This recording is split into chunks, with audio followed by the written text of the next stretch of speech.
CAP 2015, groupe des 6, PNP, cas santé du peuple.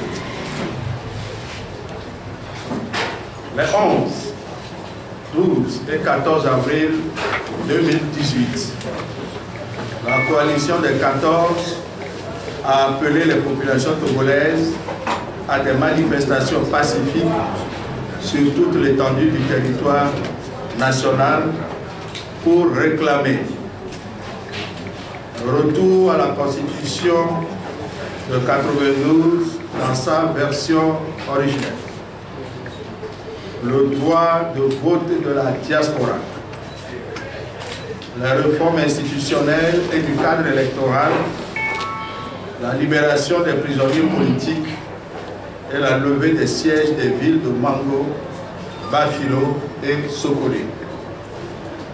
Se fondant sur une interprétation tendancieuse et volontairement erronée d'un souhait émis par le facilitateur de voir la coalition suspendre les manifestations pour donner une chance au dialogue censé durer 10 jours, le gouvernement a cru devoir interdire toutes les manifestations, y compris les meetings.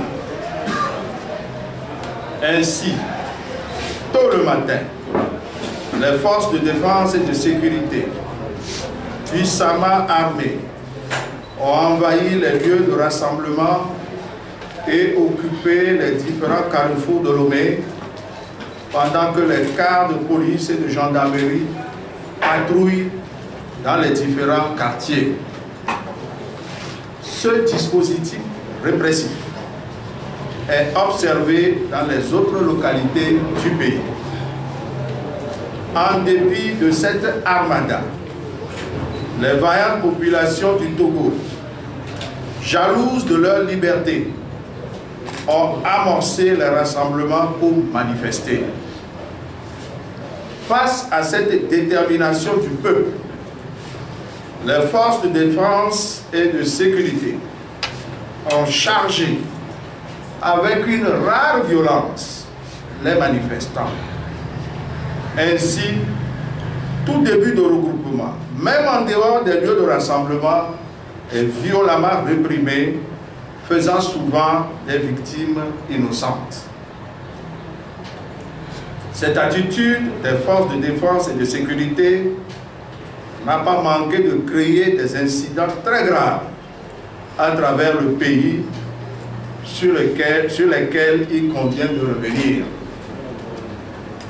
À Sokolé et Paratao, les populations, après avoir été dispersées à coups de gaz lacrymogène, ont été passées à tabac, occasionnant la mort d'un militant de l'ANC et de nombreux blessés. À ce triste tableau s'ajoute la destruction d'un monument historique traditionnel à Paratao.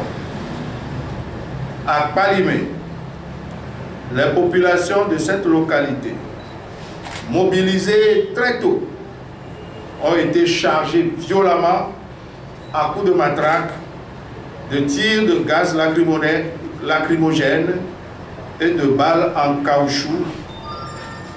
Cette répression a plutôt galvanisé. Cette répression des forces de défense et de sécurité ont plutôt galvanisé les populations.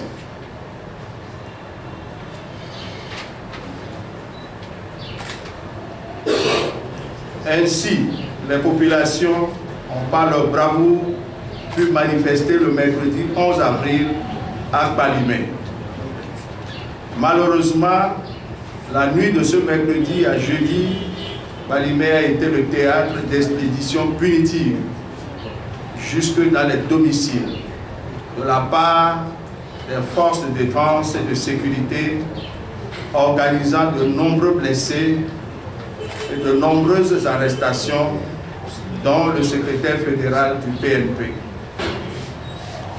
À Djarpanga, les populations de cette localité, pour la première fois, ont manifesté ce mercredi 11 avril aux grandes dames des autorités. La réaction des forces de défense et de sécurité a été violente et barbare, occasionnant de nombreux blessés. La destruction de biens privés des manifestants, obligeant certains d'entre eux à se réfugier dans la brousse. À Lomé, dès la matinée du mercredi 11 avril, la ville de Lomé présentait l'aspect d'une cité assiégée par nos propres forces de défense et de sécurité. Tout attroupement de quelque nature que ce soit était dispersé avec une rare violence. Les manifestants qui tentaient de se rassembler étaient dispersés à coups de gaz lacrymogène, de matraques et pourchassés par des véhicules militaires. Le comble était atteint.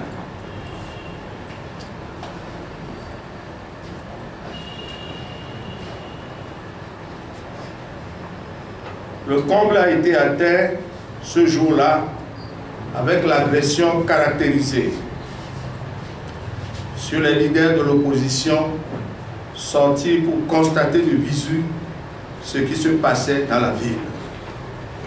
Les véhicules des leaders de l'opposition, tels des criminels, ont été pris en chasse à travers les rues de Lomé par les unités spéciales de la gendarmerie physique et de la police, mettant gravement en danger la vie des leaders et des passants.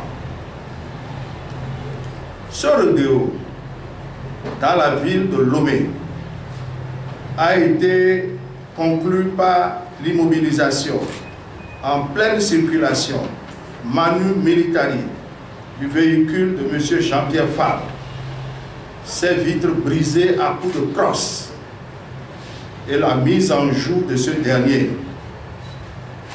N'eût été les manœuvres d'un chauffeur de taxi qui, cherchant à se dégager, a déstabilisé celui qui voulait tirer, le pire serait survenu.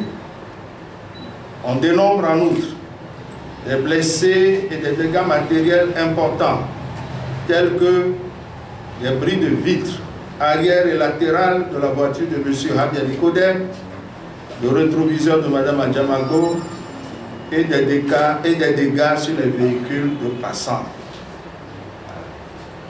La journée du 14 avril, samedi 14 avril alors, a connu également une violence inouïe de la part des forces de défense et de sécurité sur les manifestants aux mains nues qui ne cherchaient qu'à se regrouper pour marcher pacifiquement.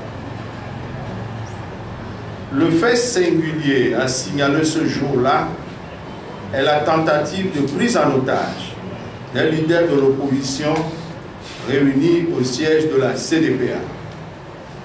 En effet, à la mi-journée, une forte escouade de militaires lourdement armés a investi le lieu de la réunion et a lancé des gaz lacrymogènes sur le bâtiment et dans la ruelle desservant en vue de tenir les populations en respect.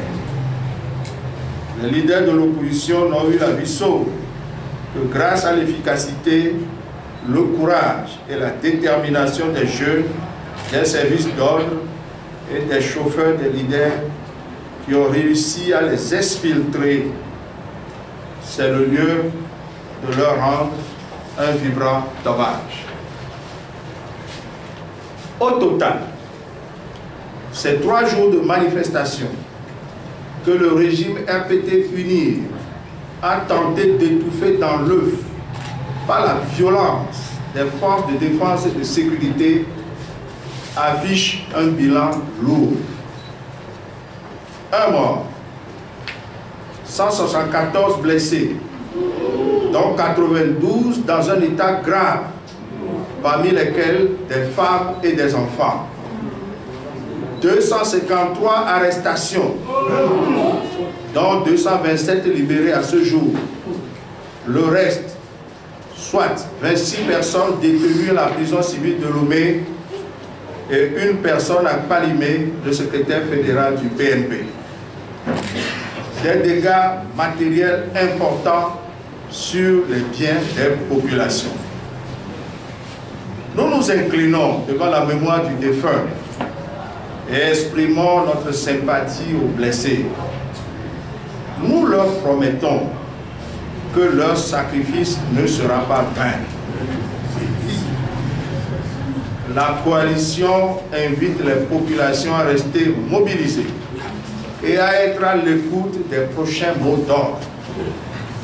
D'ores et déjà, une note d'information a été adressée au ministre de l'administration territoriale pour les prochaines manifestations prévues pour la semaine prochaine. Merci beaucoup.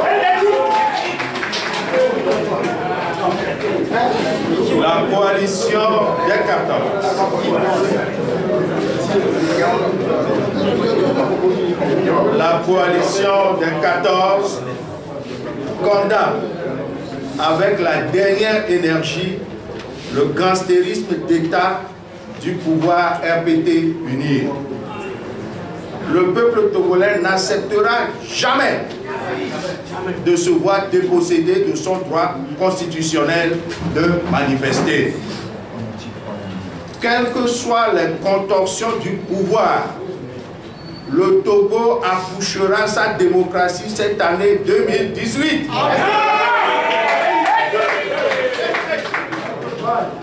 Ensemble, nous vaincrons.